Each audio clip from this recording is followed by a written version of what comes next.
Welcome to Weekly Digest, where we highlight the work of ministers of government as they push the administration's development agenda.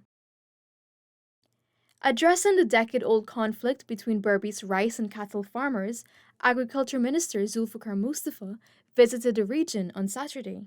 We know for a fact that almost all around the country have this conflict existing, but this here is 5274. This has been existing for a long time, and I think it got very intense for the last 2 weeks. I decided to come up here today to meet with both the cattle and rice farmers. We know for a fact that the problem exists here, as I said, for a long time. Because of that, I was able to give to the cattle farm and rice farmers a fence. I built a fence from number 52 to number 66. That cost us $14 million to keep away the animal from the cultivation. But it seems that there are some people who are very unjust. Some of them are cutting the fence and putting the animals into the cultivation area. The minister will also address the issue faced by the cattle farmers and the local pound. I met with both sides. I think that I made some proposal, and I said that this proposal will be that we'll have representatives from the cattle farmers and representatives from the rice farmers. And the Ministry of Agriculture will also have representatives as rangers to patrol the areas, so that we would not have this kind of acquisition where they are saying that people are collecting these animals from the street and the dams and take it to the pond. Based on the pond issue, that I asked the Attorney General, because we know for a fact that the NDC, they have some ponds here in this community, but I don't know if those ponds are gazetted or are legal. So I've asked the Attorney General to give me a legal opinion of what I should do. So he'll give me in the coming week, he'll give me some advice on those issues. But I am hoping that the system that we have put in place here will help. Also, we'll have the police involved in the matter. The police will provide security. And I think that with the cattle and the rice farmers coming together, and with the leadership from the Ministry of Agriculture, GLDA, and the police, we can get some solution to this problem. St. Winifred Secondary School Agriculture Science and Home Economics Department on Monday hosted an exhibition to showcase locally made products, arts, and crafts. It was also to expose youths to agribusiness. The event was hosted in observance of Agriculture Month and World Food Day 2022. Minister within the Public Works Ministry, Deodat Indar, attended the exposition and delivered the feature address. So, as production grows and expands offshore, more food for more people will be required. That means that more planting and cultivation has to happen. More farms have to expand. We have to go into more different kind of products. We have to provide the kind of food that the consumers want to eat. The PPPC government has been steadfast in its effort to improve production levels in all areas of the agriculture sector. Rice farmers of Windsor Forest commended the intervention by Agriculture Minister Zulfikar Mustafa, where concerns were raised about the paddy planting and harvesting process and the conditions of the dams due to the inclement weather. Minister Mustafa assured the farmers that extension officers of the Ghana Rice Development Board, GRDB, will work along with them to root the remaining paddy, and GRDB will provide a daily report of the rice fields within the region to provide assistance to the farmers. GRDB will work along with the farmers to see how much yield or how much bags per acre they will harvest. And based on that, we'll see how we can also assist the farmers. Based on the visit, I think that in another day from now, we can have harvesting start once again, recommence. Because although some of the land was off, I think now for the last couple of days we have seen that the rain or the weather has held up. And I think that with the condition that presently prevails, we can have harvesting recommence. So I'm very optimistic that the amount of rice or amount of paddy, that remain in the field can be harvested. With the PPPC government's vigorous efforts to develop the livestock sector of the economy, some $177.7 million was allocated to offer extra funding for the Black Belly Sheep project. Very shortly, as I am speaking here, in 2 days' time, we will receive the entire set of sheep from Barbados to start that program that the president would have launched a few months back at MMHP. This undertaking will also see Guyana integrally involved in the move to reduce the CARICOM's food import bill by 25% by 2025. Minister Mustafa noted that the government has injected massive budgetary allocations to increase production across the country. The minister also addressed the agriculture issues faced by the farmers of Belladrum, Paradise, and neighboring communities. Farmers requested assistance in the form of better drainage for their farmlands and plants and materials to expand their cultivation, such as seed paddy. Importantly, Minister Mustafa provided a breeding bull to the Prophet Rise and Sun Farmers Group to boost production. This fulfills part of the commitment made by President Dr. Mohammed Irfan Ali. Minister Mustafa reiterated that Region 5 is slated to be the livestock capital of CARICOM. The livestock sector. The livestock sector is important because a lot of foreign exchange. So we want to be self-sufficient first of all, and then we want to be a net exporter. So we have already achieved self-sufficiency in the poultry sector. As a matter of fact, we are now producing all the poultry needs for Guyana. That is why we are now developing pastures. We are trying to make the scheme more conducive. Minister Mustafa noted that some 105,000 acres are available to farmers for rice production in the MMA scheme. The effort will advance the nation's rice production significantly. A total of 87 persons from various communities graduated with several skill sets offered by the Labour Ministry's Board of Industrial Training, BIT, at the Hurstil and Assembly of God Global Outreach Centre on Sunday. The graduates received certification in information technology, catering, garment construction, cake decorating, cosmetology, and floral designs and event decor. Labour Minister Joseph Hamilton urged the graduates to continuously upskill themselves with complementary training programs offered by BIT. One skill or one talent person will not survive the world that is before us. Let me say that again. As good as you are in whatever field you're qualified, a one skill or one talent person will not survive this world 5 to 10 years. So, you need to be multi-skilled, you need to be multi-talented. So when a door is closed, you can walk into another door. You already got a skill. To safeguard women and girls, a CAD $2.25 million Equal Sexual and Reproductive Health and Rights SRHR project was launched on Monday at the Canadian High Commissioner's residence in Georgetown. The project will target women and girls from regions 1, 7, 8, and 9, which include Venezuelan migrants, Indigenous women and girls, persons of diverse gender identities, gender expressions and/or sexual orientation, persons living with disabilities, and sex workers. I believe this initiative, another partnership which sees international and local partners coming together to address the key issue of sexual and reproductive health and rights, could not have been timelier. I say this because it is concentrated in regions 1, 7, 8, and 9, where we do acknowledge, as a government, we need to amplify the efforts that have been made. Dr. Hamilton's report on the Ministry of Health's work is a reassuring one because it really sets out very clearly a vision to, I would say, encourage more services, robust services, accessible services, and inclusive services.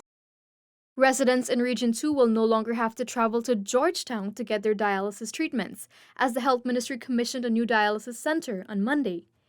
The centre is housed in the Suddy Regional Hospital compound and is a joint venture between the Government of Guyana and the private sector. It is important that we have dialysis because it is very inconvenient for people. Traveling all the way, going up to Georgetown, and when you get your dialysis to come back down, it's really problematic for people. He also emphasized the need for preventative measures to minimize the need for dialysis. So this is something that we have to work more on to make sure that we can prevent these complications from happening. And by doing so, we'll prevent people from needing dialysis. That's ultimately the dream.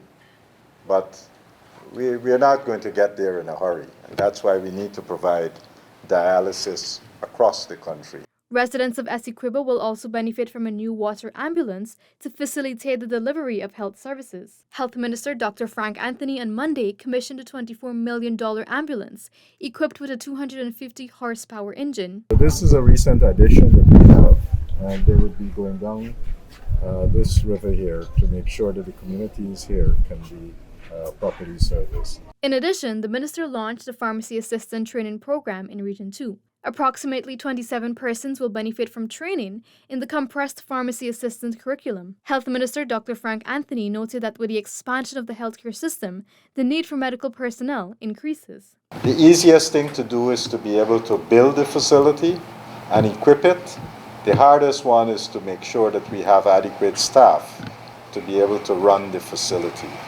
And so what you're seeing here today and what we're trying to do is to make sure that we can start training more and more people and to be able to do this training in the region. Addressing the recent announcement of free CT scans, the Health Minister Dr. Frank Anthony on Tuesday noted that physicians would recommend if a patient needs to have a CT scan, since the process is similar when recommended an X-ray to be done. And once they are recommended, they will go to the imaging section of the hospital, and if it's a non-urgent case, they'll probably make a booking. They'll tell them when to come back.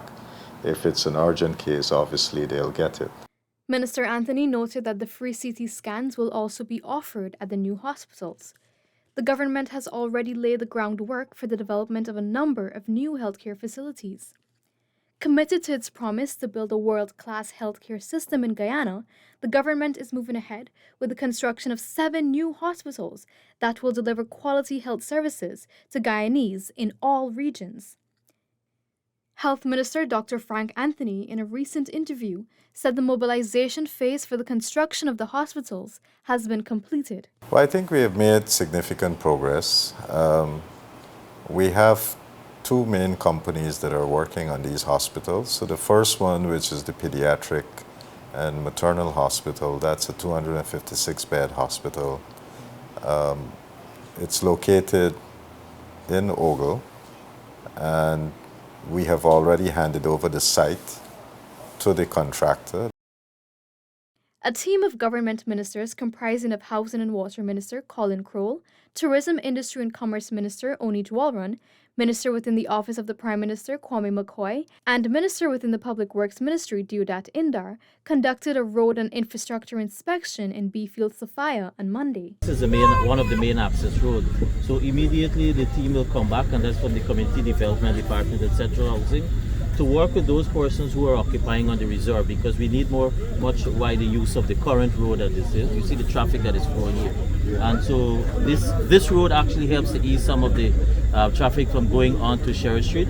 We have a new housing scheme that is opening at the back here, which is one of the main point of access for the Cummins lot 1767, 1768. So we'll work immediately with those persons here to have a relocation and removal on the reserve itself, following our process. The ministers also interacted with the residents and addressed their concerns.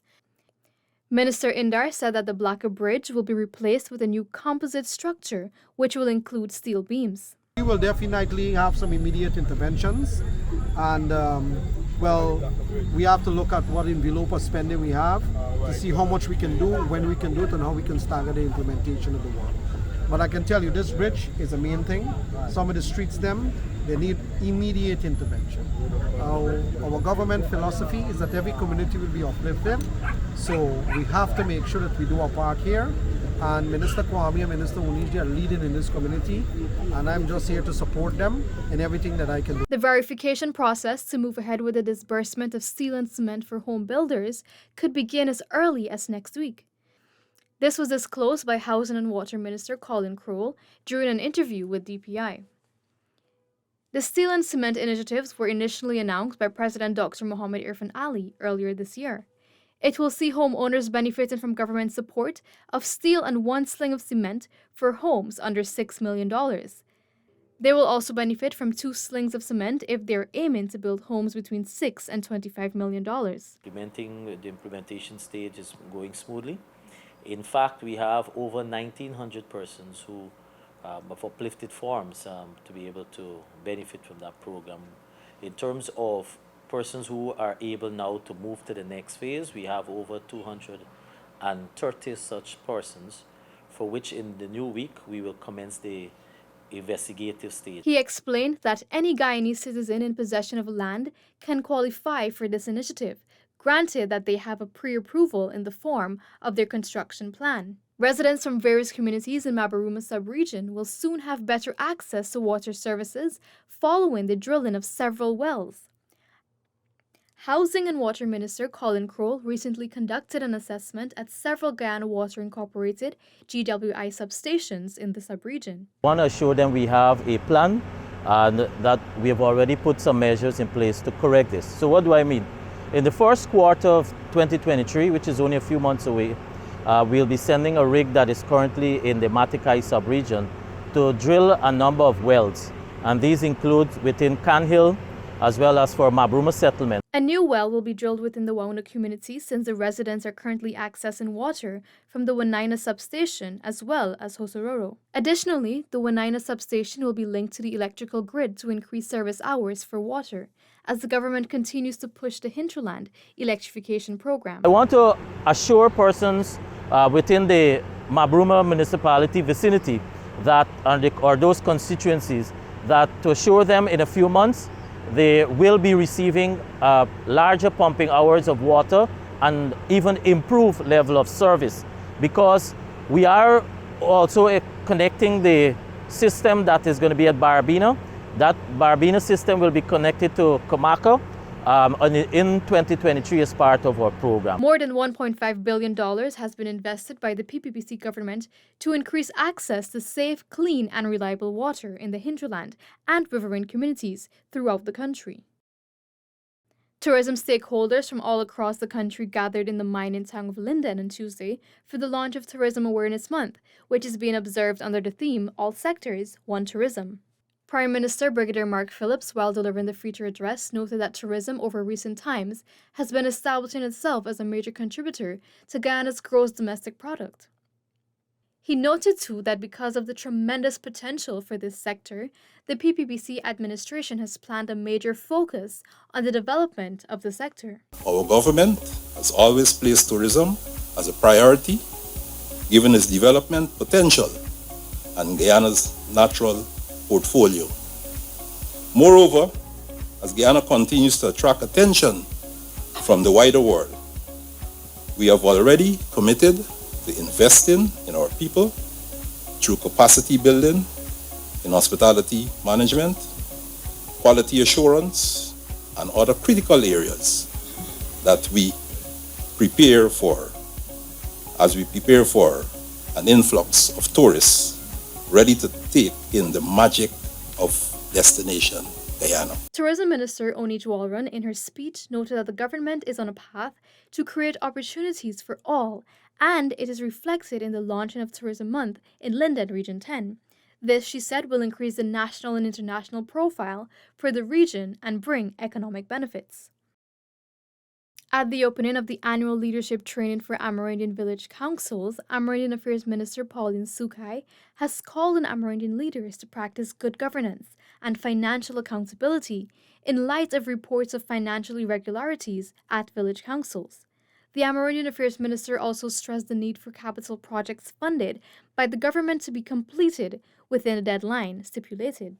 If you do bad, it's reflective on the ministry, that the ministry is not doing well also. And so financial accountability is directly linked to us. The law itself speaks to the village council submitting annually to the minister a financial statement. I would appeal to all the leaders who are here to start to practice that. According to Minister Sukai, as Guyana undergo transformation, it is the responsibility of leaders to enhance their knowledge and capacity. The training was held under the theme, Accountability for Good Governance. Amerindian leaders from Regions 2, 3, 4, 5, and 10 will be trained in governance, roles and responsibilities of village councils in accordance with the Amerindian Act, Financial Management and Accountability Act, among other responsibilities. Similar training programs will be rolled out in hinterland regions over the course of the month. On Thursday, 66 Tushaus and treasurers from Regions 2, 3, 4, 5, 6, and 10 completed a 2-day leadership training program. Senior Minister in the Office of the President with responsibility for finance, Dr. Ashni Singh, and Minister of Amerindian Affairs, Pauline Sukai, presented certificates to the participants. Dr. Singh reminded the leaders that they are servants of their electorate and must be attentive to their needs. Government officials have been conducting outreaches in various communities to get a first-hand look at the priorities of the communities. We consider this to be part of accountable governance. And accountable governance is good governance. And in the same manner, you have an obligation constantly to be attentive to the priorities, problems, concerns, and views of the people you serve. The Home Affairs Ministry, in collaboration with the Inter-American Development Bank, IDB, on Friday, concluded its Citizen Security Strengthening Program, CSSP. The program started officially in December 2015 with the aim of addressing crime and violence in Guyana through community and institution-based approaches. It targeted violent and nonviolent behaviors, conflict resolution, and anger management, primarily among youth, capacity strengthening programs for the Guyana Police Force, and institutional strengthening and modernization of the Guyana Prison Service. It supports the government's commitment to take in more preventative and rehabilitative approaches to crime fighting rather than a traditional punitive approach. At all levels of the ministry and the wider government, we have to have a more empathetic approach. We have to have an approach which relies more on knowledge and skills. We have to be multi-skilled. We have to be able to respect each other more. Minister Ben stated that education and training in relation to violence, especially domestic violence, care of prisoners, and youth support in vulnerable communities are especially important, and as such, those areas were targeted by the CSSP. The CSSP initiative saw over 1,200 youth benefiting from specialized skills training to reduce the likelihood of antisocial behavior, and over 3,000 members of the Guyana Police Force receiving sensitivity training for domestic and gender-based violence. Under the initiative, a number of inmates will receive ICT training as well.